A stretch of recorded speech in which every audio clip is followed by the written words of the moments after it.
Hey, welcome back, everybody. We are here on the Hemp Chat. Today, we are going to learn a little bit more about genetics, and we have a wonderful guest joining us from Oregon, from Davis Hemp Farms, or Davis Farms, excuse me. Jeremy Klettke is going to be here talking about his experience over 29 years plus in the space, and he can elaborate a little bit more about where he came from in the cannabis sector. And we're going to ask him about a lot of questions as far as compliance and education. And we're going to want to learn more about these genetics that they have and possess, and why you want to really look at getting certified varieties of hemp and or cannabis, and why does that play a major role. So Jeremy, welcome to the show.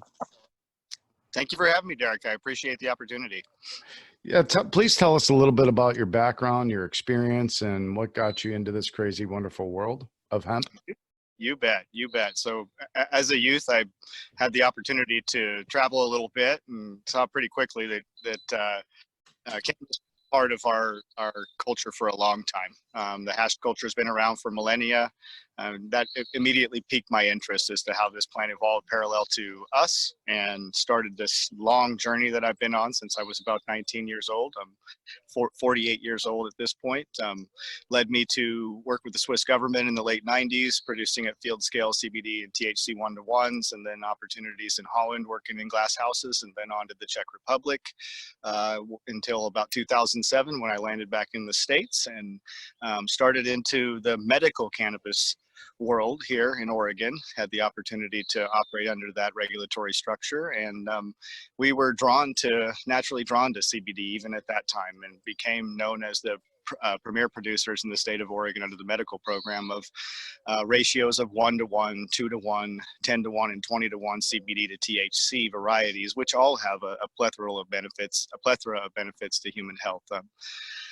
And that led us into some policy work in the state that got us involved in the hemp program. And it was just natural. There weren't a lot of good high CBD genetics in the hemp space at the time we started. And so we started down the path of identifying what germplasm was available and developing it and getting it into the market so that we could provide farmers with a tool to engage in this new and unique crop that we're all involved in these days. Oh yeah, that's great. And Oregon has been primarily behind Colorado and Washington. Oregon, California have been primarily the leaders in the space. So when we go back to looking at hemp and cannabis, can you tell our audience a little bit more, maybe be a little bit more, give them a little bit more information on the ratios, the 30-to-1, 3-to-1. What can you kind of elaborate on that, please? You bet, you bet. So when we talk about those ratios, obviously these are the concentrations of those two primary cannabinoids, CBD and THC. So when we speak about ratios in the hemp space, that's specifically the two cannabinoids we're addressing. And the reason is pretty obvious, that we have this 0.3 threshold that we're trying to stay below for total THC compliance. And of course, we'd like to see the highest quantity of CBD. So we're looking for that greatest ratio spread. And so when you mentioned, you just referenced the 30-to-1 mark, that 30-to-1 mark kind of seems to be the pinnacle right now as far as what we're able to get as a spread of a ratio between CBD and THC. What ends up happening is that it seems to me that as we start to pull the CBD up at 30-to-1, the THC starts to rise with it, and they just kind of pull up in unison, so that we've hit that spread. And I will say, we're working on some anomalies now in-house that we're hitting 34 and 35-to-1 across a whole population, not just in an anomaly, just a single plant. So we're breaking that code a little bit, but right now when we speak about 30-to-1, fundamentally you're talking about the ratio of THC, the maximum ratio of CBD to THC that you're going to see in a type 3 hemp plant. Okay, and so with that being said, we look at the big thing for me, and what I try to communicate to people just getting into the space, is being compliant. And what Jeremy's talking about is trying to stay under that threshold of 0.3% or less. Now, compliance is vital in this space. and working with geneticists, specialists like Jeremy and the Davis Farms, that's what you're going to get. So can you tell us about the USDA certification and or certifications, and maybe elaborate about generations of developing these cultivars? You bet, absolutely. So, you know, first touching on the new interim final rule, which is when we talk about this compliance issue, compliance being having a plant that stays below the threshold of 0.3 total THC, we're addressing the new USDA interim final rule. We've been operating, a lot of the states have been operating under pilot programs, which have allowed the geneticists to develop varieties that are only taking into consideration the Delta 9 component of the THC, not the other three variants of the THC.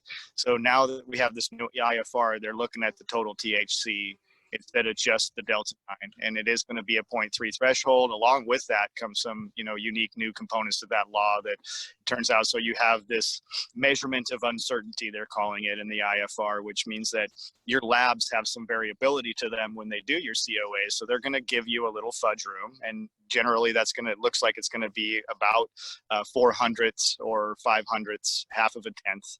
So it's like, the point is that what I'm trying to get at is that if you have a 0.33 or a 0.34 and your measurement of uncertainty in your state by your labs is a 0.05, now you're going to be compliant. So you do have a little bit of wiggle room there, but the other side of this is that above 0.5, it actually becomes criminal.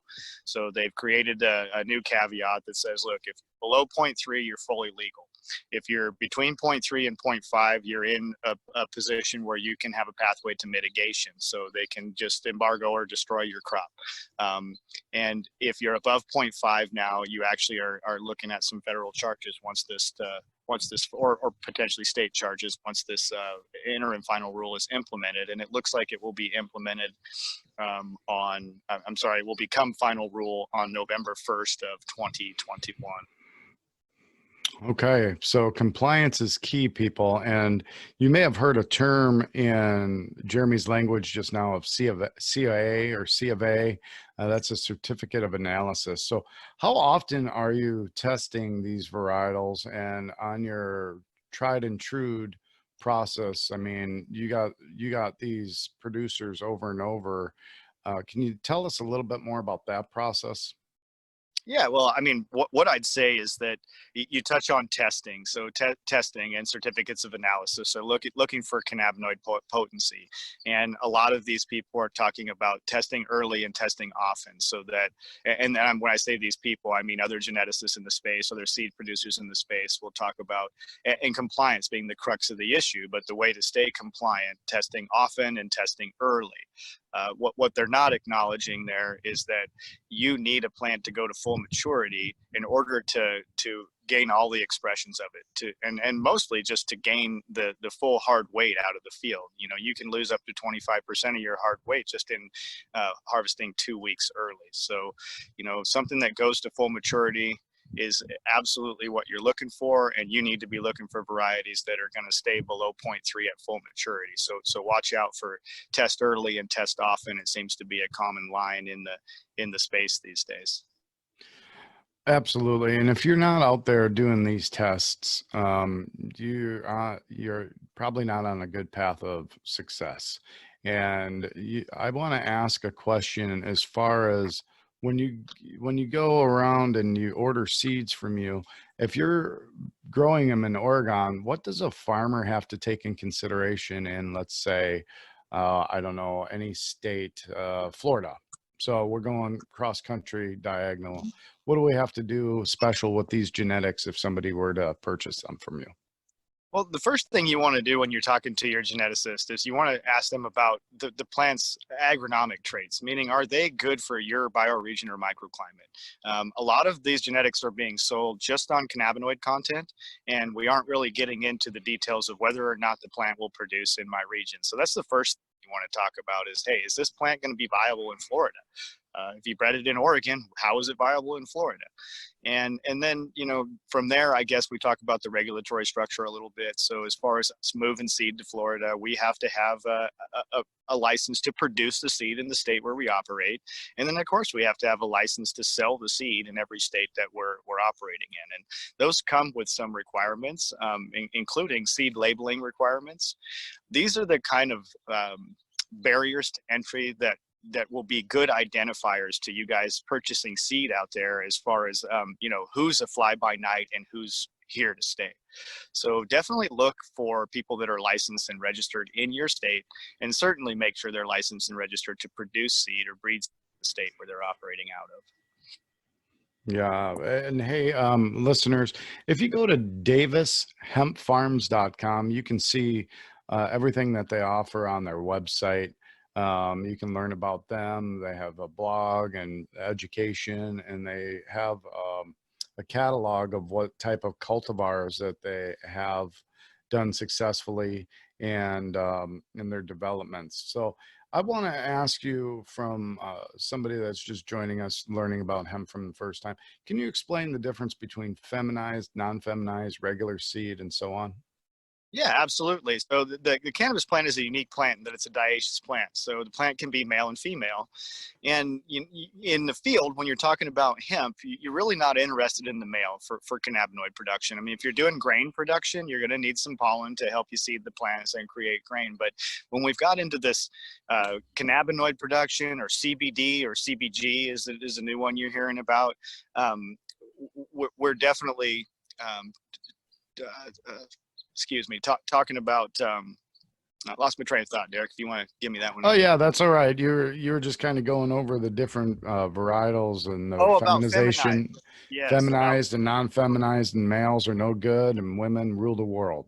that's exactly, well, that's the way it is everywhere. So anyway, where I lost that is that we've moved into creating feminized seeds. So for the field scale, because the CBD producer does not need the male plant, we've worked really hard to develop technologies to feminize the seed. So if you're out there buying seed, I think, Derek, what you're trying to say to the new listener is watch out for what they call a regular seed or a non-fem seed. And if you're buying feminized seed, that's not an on-off switch. Realize that. That's not 100% or 0%. Somebody saying feminized or non-feminized. There's a ratio there. So you're going to want to look at the feminization rates. You're going to want to make sure that the company you're buying from has good third-party analytics on their fem rates, and then they've done them reasonably comprehensive, so that you're not looking at, say, 15 sites or 15 examples to show you 100% feminized. That's easy to do. For example, we run 1,272 independent sites to get our fem rates per batch. Wow, that's impressive. That's great. You mentioned working with agronomists when people purchase your genetics from you. What can you elaborate? Why do people want to work with the agronomist utilizing these genetics versus if they're out there in their fields and just getting started? Well, I mean, there's inevitably a learning curve to this plant. Again, it's a complex plant, and any farmer knows every time you move into a new crop, even row crop farmers, there's a little bit of change that you have to do. Sometimes it's just implements, what hooks up to your PTO and how you tow it through the field. And a lot of times there are other nuances to the nutrition, to the harvest time, to what makes a mature plant.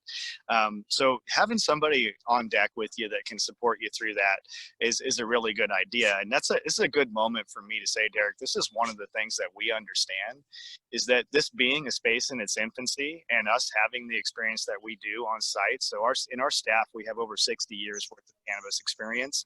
We're pretty high touch. We're all about making sure that a farmer has the answers that they need. So when you purchase seed from our company, it comes with an understanding that you may be a new farmer, and there's nothing wrong with that. Let us give you a hand. Let us help you with the nuances and the unique nature of growing this plant. Oh, that's for sure. The agronomy, in taking consideration of all the nutrients that you have to provide, what are some of your clients seeing for water usage and fertilization? Well, so water usage is generally based on something called peak ET, or peak evapotranspiration rates. And those are going to vary. It's going to vary dramatically depending on soil type, what the temperature is outside, what the humidity is outside. So your peak ET is going to be quite variable depending on where you're growing. But what is interesting across the board is the plant generally needs a lot less water than many crops that we're growing. Matter of fact, it needs a lot less input in general. The input cost is low. We're currently in a space where, for speaking to a farmer, the input cost per acre is higher than a lot of crops out there, right? But the input cost on your actual nutrition is very, very low, and your input cost on water is very, very low. Oh, that's awesome. So when I'm sitting here and I'm just getting started in the field for the first time, not knowing, should I grow these varietals outdoor or should I grow them indoor? Do you have different varieties that work better indoor versus outdoor, that in your experience in your region up there in Oregon? Well, we certainly do, but generally speaking, you could take any of the varieties that we have from outdoor and put them indoor, because as soon as you move them indoor, you're coddling them a little bit. You're giving them an edge, a leg up, by removing them from the exposure that they would be under out in the field, any hailstorms or rainstorms or wind or heavy exposure. But I would say we certainly have some that lean better for indoor production than others. I think the one thing you see across the board is you're going to see a little better cannabinoid production, and you're certainly going to see better terpene production inside, because those are highly volatile compounds. So just while we're touching on it, anybody that's looking to grow smokable, keep that in mind. Your terpenes are what really makes a quality smokable flower. And if you're, not careful about how you deal with the plant, those are just highly volatile compounds, and they disappear very quickly. So just how you handle the plant and how you grow the plant and how you protect it has a lot to do with your terpene retention at the end of this. And do you grow primarily for CBD? I know you mentioned on some other different varietals. I'm sure as a geneticist, you're working on a lot of different cultivars for different cannabinoid profiles. But is it primarily CBD, or do you have some CBG customers coming to you and other people wanting to work with you and develop new specific, there's 80 plus different cannabinoids here. So That's right. what do you see coming in down the pipeline, all puns intended? Well, I actually think that's a really good question, because as we start to look more and more at independent cannabinoids, I think there's a division in the space, and as far as the science goes, and there are single molecule or single compound, people, and then there are people that believe in the complex of compounds. And so I'd say, as a breeder, what we're really focused on is moving into something that has a comprehensive and complex set of cannabinoids, flavonoids, and terpenes, meaning that we'd like to see small amounts of minors across the board. And then, because of the way the receptor system works for the human body, its primary receptor sites in the endogenous cannabinoid system are set up for CBD and THC. So CB1 for THC, CB2 for CBD. And so I think we're going to be at a point where, we're going to evolve to a point where we see that, primarily driving those two compounds towards the endogenous cannabinoid system, with a whole entourage of compounds circling them, is where we're going to get the highest efficacy. At least that's my humble opinion. So when you see us, we're really not breeding in one direction as far as a CBG or a CBN. And I appreciate there are a lot of breeders out there that I think are leaning that way. But we'd really like to see something that, again, has a broad spectrum across the board. I just believe in the long run, those will be the things that we see have the highest efficacy and the greatest benefit to the human body. When you're developing these varietals for CBD, CBG, CBN, whatever you're going to develop, especially in the CBD market and where the market has been, the percentage of CBD has ranged anywhere from a low 2 to 3, 4, 5, 6%, all the way as high as, I don't know, 20%, 15, 20%. Can you elaborate on that? And what do people, because people get all this information, I need the highest and the best. That is not always the case, is it? No, it's not. So again, we go back to that entourage of compounds, and what we've realized in the THC side of the cannabis space, which frankly is a little bit more developed than the CBD side. Hemp has been around for a very long time, but hemp for CBD production it is relatively new. And what we've realized in that THC space is that it's the entourage of compounds that absolutely have the impact on the human body. And so, give you an example. I mean, just telling it how it is through the pipeline, as you say. We're talking about a situation where you can have a 26 or 27% THC variety on the shelf in a dispensary, right? And you can do basically a blindfolded study, and you can give a guy like a 17 or 18% flower that has the right entourage of terpenes around it, like our OG flowers, and those will have a greater impact on them. I mean, straight up, the people will just tell you that this one has got to be more potent than this one, and they're completely flip-flopped. So that has led us in the direction of understanding, and the connoisseurs in the cannabis space know this, that it's not about the highest THC content. And I think as the CBD space gets more refined, we're going to start to learn that it really isn't about the highest CBD content. It is absolutely about, other than for extraction. I mean, if you're trying to get liters of oil out of a field of one type of cannabinoid, now it is about potency there, right? But when you're talking about true impact on the human body, I think we're all going to realize pretty quickly that single molecule medicine is not the way to go. Single compound, fractioning compound is not the best way to go for efficacy. And I think that leads us to even understanding further that, hey, that CBD content can fool you. It can be misleading.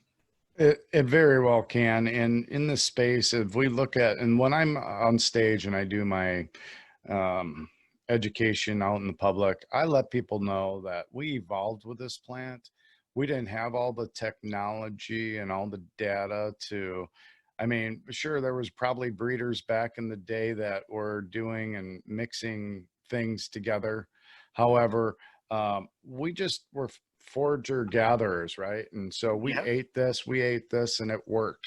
And doctors back then, or medicine men back then, just prescribed, hey, you need this herb, and this salve, and this. And they didn't really know the potency factors, really. Mm-hmm. And now we are just drilled in, like you're saying, if you're a connoisseur of plant material, some guys want really high amounts and some people don't. And I believe that people do over medicate in this field. And I believe you have to be a responsible consumer. And the way I seen CBD, especially, and or THC, people are over consuming, in my opinion. And I've been a connoisseur for many, many years myself. And a little bit goes a long way, people. Of the right stuff, especially. Of the right stuff. So I agree, Eric. when your clients come to you, how do you handle what's your SOP as far as how they come to purchase seed from you? Well, essentially, you just make an inquiry, and there are several ways to do that. You can call us directly, and my phone number is on the website. Matter of fact, I'm going to pick up the phone 9 times out of 10 when you call the company. We're a decent-sized company, but like I said, we're still pretty high touch. But you make an inquiry either through the website or direct to the phone, and then we're going to reply, obviously ask you some qualifying questions. We'd like to know what region you're in. We'd like to know maybe a little bit about your soil type. And then from there, we're going to help. I generally suggest a few of the varieties that we have. So we're offering 7. We released 6 early on. We have a 7th variety that's just been released in the last month here. It takes years to prove these things out through process. And from there, we'll get you lined out on what your quantity is and what the varieties that we believe are there. We'll send you a seed purchase agreement. Once you've received that, you sign the seed purchase agreement and pretty much immediately ship you seed. And we're pretty prompt about that. We don't like the male guy holding on to your seed. We have a high viability. We wouldn't want him leaving it in the sunshine, 110 degrees or something for some hours. So we ship the seed quickly to you. And from there, that's really just the beginning with us. A lot of these guys, I think they sell you a seed and they walk away. We have a deep understanding of what we created here. These are our progeny. These are my children, and we know them better than just about anybody. So we're happy to engage at that point and start to support you. We did produce a webinar series this year, which I think is worth visiting. You can go to either YouTube, Davis Hemp Farms channel, or you can go to our website and find them. We didn't make a tag that you had to do anything to get them. We want people to have them, so they're accessible, but they're on total THC compliance, on how to navigate the space and the interim final rule. And then the third one we put out is really about germination and field hardening. So it's really there to help farmers to understand what to do with the seeds once they get them and how to get them germinated and into the field properly. We see a lot of consultants out there charging unfair amounts of money to teach these guys simple things that we're happy to share with them. I'm not trying to undermine anybody's ability to make a living, but we think this stuff should be common knowledge and should be available to a farmer once they make a seed purchase. Well, yeah, you want somebody to be able to help you walk through the field and get you going and have the right information for what you're growing and doing. Do you see a lot of gals growing in this space that are, do you advise them to space out, or do you actually have varieties that you can go into more of a tight, more knit row of approach? Most of the CBD farms are growing, anywhere from 2 to 5 feet spacing, allowing the maximum, what am I saying? As far as the spacing and their grid and their per acre yields to determine that. But do you see a lot more going with smaller spacing? Yeah, I think we're moving that direction, and I'd say that we bred in that direction. For us, it's not about a planting density; it's about a yield per acre. I mean, if it's bushels per acre, pounds per acre, kilograms of oil per acre. And so we're trying to get that maximum yield per acre. And a lot of our breeding has led towards a higher planting density. So we've bred plants that have a longer internodal spacing. They'll have a thinner leaf blade structure, so a slightly more sativa leaf blade structure. And that allows for a higher planting density while still getting good light penetration down to the bottom of the plant. But I will go back and say that this is something that I hear a lot of people, a lot of the breeders and seed sellers will give you a set planting density. And I want to tell you that is a lot based on your planting time. Your planting density is going to increase as the season gets later so that you can get the same yield per acre. And this is another thing that I want to put out there that we're working on for farmers. So I'm from ag. I understand the farmers' issues and their concerns. And as the season gets later, obviously their seed cost goes up per acre. So the input cost that they're going to have to deal with per acre is going to increase. And that can increase sometimes. Say you're planting in early June from 1,700 or 1,800 plants per acre to planting in mid-July, which is not too late to plant. And you're planting, more like 2,500 or 2,700 per acre. That directly impacts the farmer when we're talking about $1 a seed purchase price. So this is one of the things that Davis Farms is working on, is coming up with a cost per acre in our farming network, meaning that, if you come on later, we're going to still, give you the same cost per acre if it's a $2,200 or a $2,000 cost per acre for seed, whether you're getting the 2,200 seeds or 2,000 seeds, or whether you're getting 3,400 seeds. We understand that input cost has a lot to do with what makes this work for a farmer. When we talk about varieties and the different offerings you have from different varieties. So if I get into this and I've seen things on the internet, I see all different kinds of hemp and cannabis out there. What is some of the yields that most of your varietals are performing at? Are they quarter pound, half pound, 3 pounds, 9 pounds? What does somebody usually expect to receive? So again, that's going to be depending on the time you get the plant in the ground. There's some variability there, but we give people a baseline number, and I'm really careful about over promise and under deliver. That's something that we don't believe in and never want to do. I don't want to leave a farmer at the end of the season going, well, you said this and we're here, So yeah. What we say is usually 2,000 to 2,500 pounds an acre. That's extremely conservative, though. I will be straight with you that we've seen plants here in Oregon yield up to 5 pounds per plant at a 1,700 plant density. So that's going to give you a lot more yield per acre than what you're talking about right there. So that's like 9,000 pounds an acre. But good number is 2,000 pounds for a baseline. And if your ROI works and you can make everything cash flow at 2,000 pounds an acre, that's a good entry point and an easy target to hit with our varieties. Well, very good. I think what you're doing is great. We talk about people you know what I've seen, and I'm disheartened by it. Everybody has jumped into the hemp space. I mean, I feel guilty because I've been out there advocating and educating and inspiring many to get into this space. And it's just kind of like fast tracked in. And now I have people calling me all the time. I got into this. I got seed and now I don't know what to do with my crop, and people go into a lot of things without a plan. And first and foremost, listeners, if you're going to get into this and you're really going to dive deep into this, work with people like Jeremy at Davis Hemp Farms that know what they're doing. The genetics are key.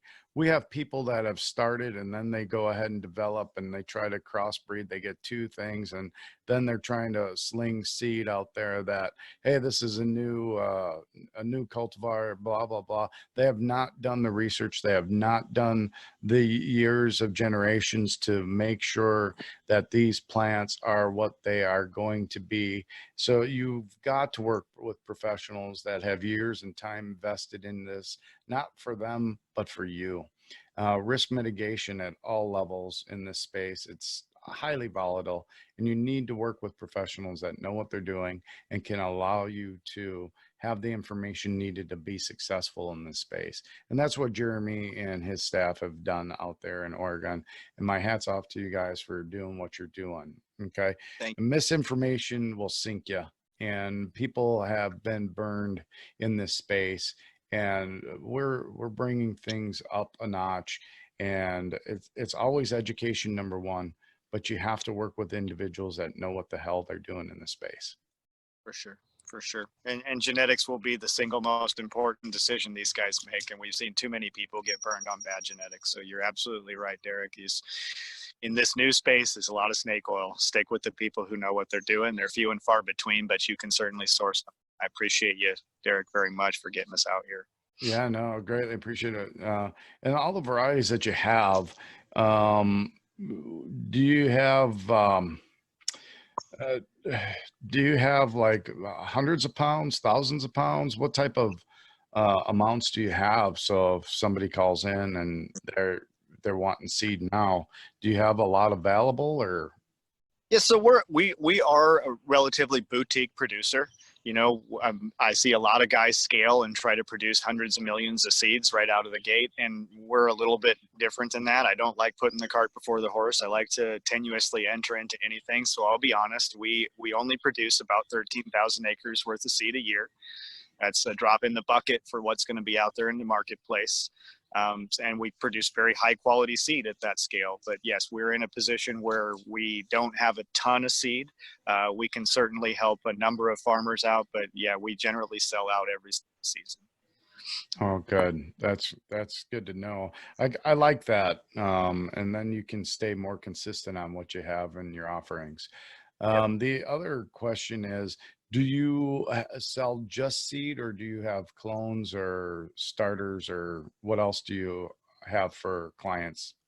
So we primarily do the feminized seed, and then we support the farmers to get their infrastructure going and germinate the plants and harden them on site. However, we do, for a set of our farmers, we do a lot. We have infrastructure specifically for seedlings. So we do a lot of germination for our farmers and provide them the seed starts for the field. So we're in Central Oregon. If you're within about a 600-mile radius of us, then we can deliver you or work it out for you to get seedlings as well as. Okay, good. Well, Jeremy, give us a lot of information. I sure would have a list of other questions for sure. Is there anything I didn't ask you that you may want to get out there? No, I guess I want to, take the opportunity to let everybody know that, we're working with Derek here to try and offer something to the podcast attendees or viewers. And what we'd like to do is we'd like to offer a 15% discount to anybody that mentions the podcast to us they call us. Yeah, absolutely. And Absolutely. yeah, just to show our support for the people that are in your network here. So just keep that in mind that we'd like to extend a 15% discount on all purchases, no matter what the quantity. Anybody who calls and tells us that they saw us on the Hemp Chat. Well, thank you for that. And listeners, take that from Jeremy. Take his advice. Get out there, make the call. Get to know him. Even if you don't get the seed right now, get the education, get the information. Start working with guys like Jeremy in the space. You need to start somewhere, and it's all about the right information and education. Build that relationship with your seed providers. Your geneticist is one of the most important out there. So thank you, Jeremy, for being part of the Hemp Chat. And Of y'all course. go ahead and let them know that you heard it on the Hemp Chat, and go out to davishempfarms.com and get a hold of them. So thank you very much, Jeremy. Thank you, Derek. I appreciate it very much. I really appreciate the time more than I can say. So you have a wonderful day, and everybody, good luck and happy hemping. That's right. Happy hemping, everybody, and stay compliant. Yes, please do. Come see us. Yeah, well, that was a very good interview. I thank you guys for being a part of the Hemp Chat. Thank you very much, Jeremy Klettke, for coming on from the Davis Hemp Farms and offering his services to you and the seed and genetics. They are doing some great work here in the space. And I just can't thank you guys enough for wanting to learn more about hemp, being a part of this industry, having the knowledge is what we're here to provide, right? Giving you the knowledge to be successful, planting seeds of wellness for the people on the planet. That's why we're wanted to have Jeremy on for you guys. You have to have the seed in order to be able to plant the seed of growth in this country. So all I can do is say thank you. You guys go ahead, Davis Hemp Farms, click on there, get your 15% discount. Okay, guys, let them know that I sent you from the Hemp Chat.